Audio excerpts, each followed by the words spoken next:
What's up mga kabutingting? Jamyag pa rin po, muling nagbabalik. At welcome po kayo dito sa ating munting channel, Jamyag TV. Kakatapos ko lang pong nagkalikot. Kung makikita nyo itong dalawang speaker box na to, plano ko kasing gawing powered speaker at ang ilalagay kong kanyang amplifier ay itong kinakalikot kong OCL 506. Ayan. Saglit at ipapakita ko. Ito siya, OCL 506. Testing ko pa lang to, hindi pa po ito final. Dating mga amplifier kit ko na to, madami yan. Ayan meron pa akong amplifier kit na ganyan, pinag-experimentan ko and okay naman, tapos biglang nasunog. Ayan, pinag-experimentan ko yan. Ayan. Meron pa ako dito, OCL 506 din ulit.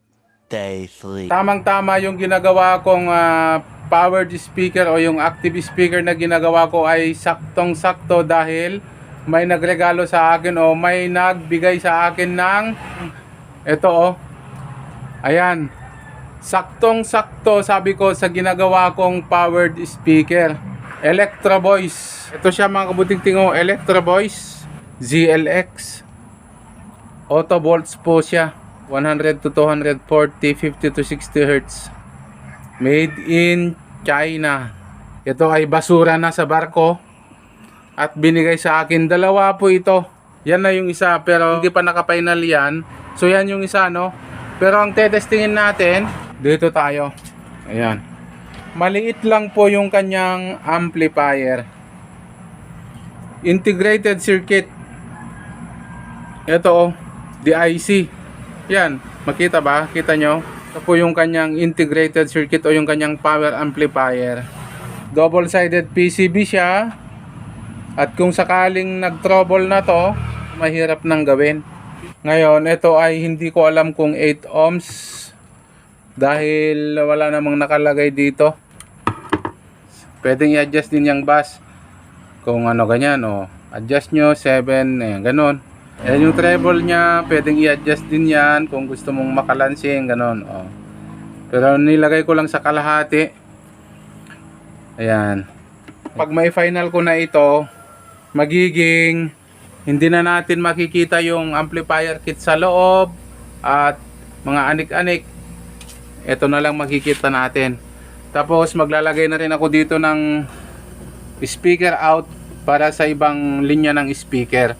Day 4. Finally mga kabuting-ting, ito na po yung ginawa kong powered speaker.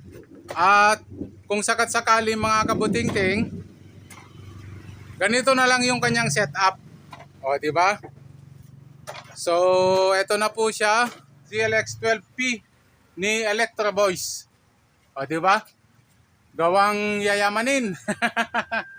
Kung mag-search po kayo mga kabuting-ting about ZLX, yung ganitong built-in amplifier po nila, umaabot po ng 21,000. Halimbawa, konting event lang mga kabuting-ting, ganito na lang yung setup natin. Ganyan Pag simpleng event lang mga kabuting-ting, mga simpleng birthday, di mixer na lang, tapos yung powered speaker natin na ganyan, di ba? Kung sakaling simpleng event na lang, so ilaw na lang, mga microphone at mixer na lang yung dadalhin, di ba? Ganyan lang siya, so simple na lang. Pag simpleng event.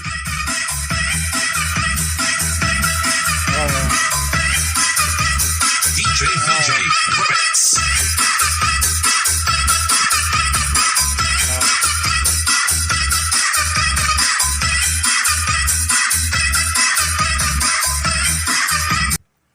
So, meron pa tayong isa. Plano ko din assemblein ulit ito para kung sakat-sakali, apat din na para pares din na ganyan. Halimbawa, meron pa tayong isang active speaker.